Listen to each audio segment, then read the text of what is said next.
Hello दोस्तों, कैसे हैं आप सभी। उम्मीद करता हूं आप सब बेहतर होंगे। फ्रेंड्स, आज के इस वीडियो में एक बार फिर से हम हिंदी का हमारा वर्णमाला टॉपिक चल रहा है, जिसमें हम A to Z यानी सारी चीज़ें जान रहे हैं। दोस्तों, ये 3 नंबर का आपका थर्ड वीडियो है आपका वर्णमाला टॉपिक से। पहला और दूसरा वीडियो जो था उसमें हम लोगों ने सीखा स्वर व्यंजन के बारे में, स्वर और व्यंजन के उच्चारण स्थान के बारे में और आपके व्यंजनों के बारे में।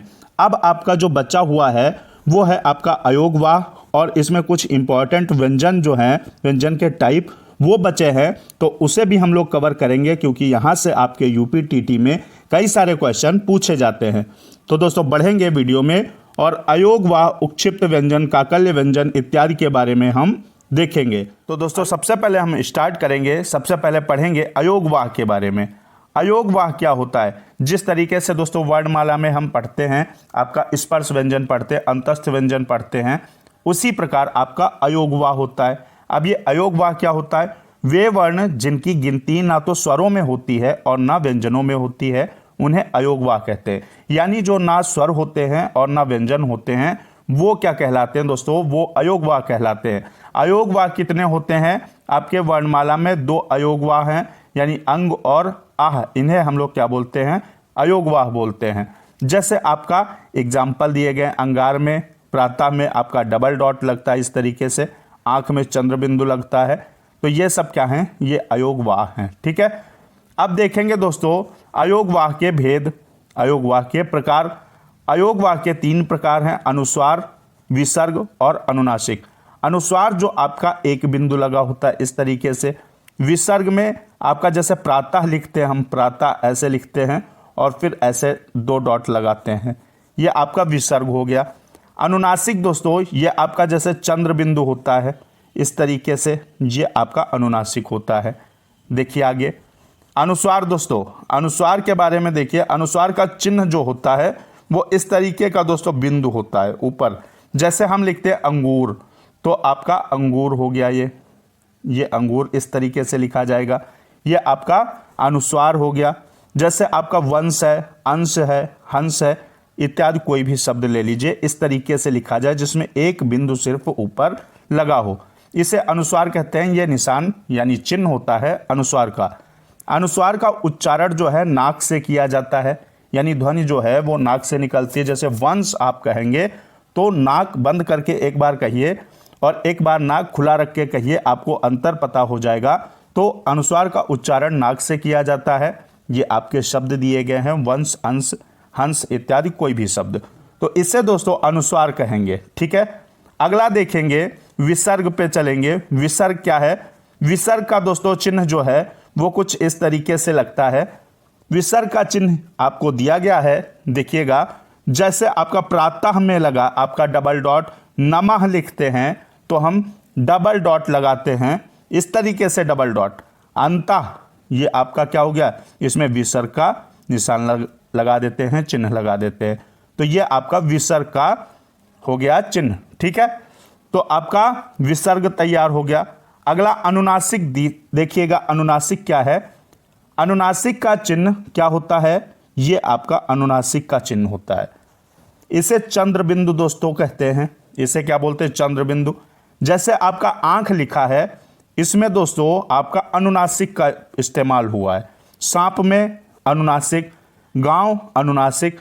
अच्छा, इस तरीके से अगर लिखा जाए तो आपका अनुस्वार हो जाएगा।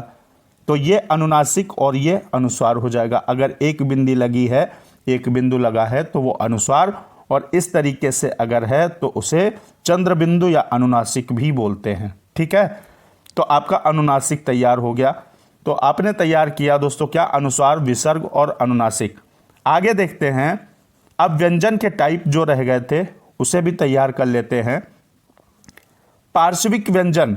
पार्श्विक व्यंजन क्या होते हैं? जिन व्यंजन वर्णों का उच्चारण करते समय, जिन व्यंजन वर्णों का या व्यंजनों का उच्चारण करते समय प्राणवायु जीभ के दोनों पार्श्व से निकल जाती है, उन्हें पार्श्विक व्यंजन कहते हैं। यानी साइड से निकल जाती है दोनों तरफ वायु जो है, तो इस प्रकार जो वर्ण होते हैं उन्हें पार्श्विक व्यंजन बोलते हैं। और पार्श्विक व्यंजन संख्या में कितने होते हैं? एक ही होता है, वो आपका ला होता है। जब हम ला बोलते हैं तो जीभ के दोनों पार्श्व जो होते हैं, दोनों साइड से वायु निकल जाती है, तो इसलिए इसे बोलते हैं पार्श्विक व्यंजन। ठीक है, जिन व्यंजन वर्णों का उच्चारण करते समय प्राणवायु जीभ के दोनों पार्श्व से निकल जाती है उन्हें दोस्तों क्या बोलते हैं? पार्श्विक व्यंजन। संख्या में एक होता है, ला को पार्श्विक व्यंजन बोला जाता है। अगला देखेंगे उत्क्षिप्त व्यंजन। ये सारे बहुत आपके एग्जाम में पूछे जाते हैं। उत्क्षिप्त व्यंजन जिनके उच्चारण में जीभ जो है, जीभ की नोक झटके से नीचे गिरती है, वह उत्क्षिप्त। उत्क्षिप्त मतलब होता है फेंका हुआ, व्यंजन कहलाते हैं। उत्क्षिप्त व्यंजन वो व्यंजन होते हैं जिनके उच्चारण में जीभ की नोक जो है वो झटके से नीचे गिरती है, उन्हें दोस्तों उत्क्षिप्त व्यंजन कहते हैं। जैसे ड़ा और ढ़ा आपका उत्क्षिप्त व्यंजन है, तो इसको भी अच्छे से तैयार कर लेंगे, बहुत पूछा जाता है। अगला दोस्तों बढ़ेंगे दंतोष्ठ व्यंजन। दंतोष्ठ व्यंजन हिंदी वर्णमाला में वा को, आपका जो वा है, वा को दंतोष्ठ व्यंजन बोलते हैं या कहते हैं। किससे दोस्तों? वा को दंतोष्ठ व्यंजन कहते हैं, इसे भी तैयार कर लेंगे। अगला क्या है? काकल्य व्यंजन। काकल्य व्यंजन क्या होते हैं? हिंदी वर्णमाला में हा को काकल्य व्यंजन कहते हैं। किसे हा को काकल्य व्यंजन कहते हैं? क्योंकि इसका उच्चारण स्थान कंठ से थोड़ा नीचे होता है, तो आपका काकल्य व्यंजन हा हो गया। पार्श्विक व्यंजन आपका क्या हो गया? पार्श्विक व्यंजन आपका ला हो गया। दोस्तों अब बढ़ेंगे स्पर्श संघर्षी व्यंजन। स्पर्श संघर्षी व्यंजन क्या होते हैं? ये संख्या में 4 होते हैं। स्पर्श संघर्षी व्यंजन जो होते हैं ये संख्या में 4 होते हैं। कितने दोस्तों? याद रखिएगा 4 होते हैं। हिंदी वर्णमाला में चा वर्ग के जो प्रथम 4 व्यंजन हैं, यानी चा, छा, जा, झा, ये 4 व्यंजन, इनको दोस्तों स्पर्श संघर्षी व्यंजन कहते हैं। कितने होते हैं? सबसे पहली बात तो 4 होते हैं। और कौन कौन से होते हैं? तो चा वर्ग के प्रथम जो 4 व्यंजन हैं, अर्थात चा, छा, जा, झा, ये दोस्तों इनको हम स्पर्श संघर्षी व्यंजन बोलते हैं या कहते हैं। तो आपका स्पर्श संघर्षी व्यंजन हो गया। अगला क्या है? नासिक्य व्यंजन। नासिक्य व्यंजन क्या होते हैं? हिंदी वर्णमाला में जो आप अंगा या वां पढ़ते हैं, या, ड़ा, ना या मा, तो इन यानी आपके कितने हो गए? 5 व्यंजन जो हैं ये आपके नासिक्य व्यंजन कहे जाते हैं या कहलाते हैं। इसे वां भी बोलते हैं और अंगा भी बोल देते हैं। बाकी आपका ये या है, ड़ा है, ना है, मा है, इसको दोस्तों नासिक्य व्यंजन बोला जाता है। अगला क्या है? बहुत पूछे जाने वाले ये सारे व्यंजन के टाइप हैं आपके। प्रकंपित या लुंठित व्यंजन।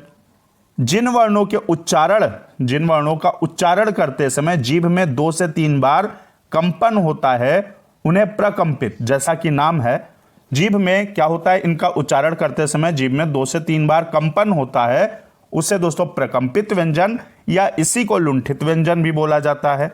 इनकी संख्या कितनी होती है? 1 होती है। वो कौन सी? आपका रा जो है, रा को रा बोलेंगे तो रा बोलने में दोस्तों इसके उच्चारण में जीभ कंपन करती है, इसलिए इसको प्रकंपित या लुंठित व्यंजन कहा जाता है, रा को। तो दोस्तों आज के इस वीडियो में हमने इतने प्रकार के जो व्यंजन छूटे थे, मोस्ट इंपॉर्टेंट, जिनमें से बहुत ज़्यादा पूछा जाता है, वो हमने तैयार किए हैं और वीडियो को कंटिन्यू करेंगे कल एक बार फिर से 9 बजे रात। दोस्तों हम देखेंगे कल अघोष व्यंजन के बारे में, सघोष व्यंजन, अल्प प्राण और महाप्राण के बारे में। इन 4 चीज़ों को हम कल के वीडियो में 4 नंबर के वीडियो में देखेंगे। यानी अगला वीडियो जब आएगा कल, तो आप अघोष, सघोष, अल्प प्राण और महाप्राण तैयार करेंगे। तो बी कंटिन्यू। मिलते हैं दोस्तों कल एक बार फिर से आपसे 9 बजे। जय हिंद, वंदे मातरम।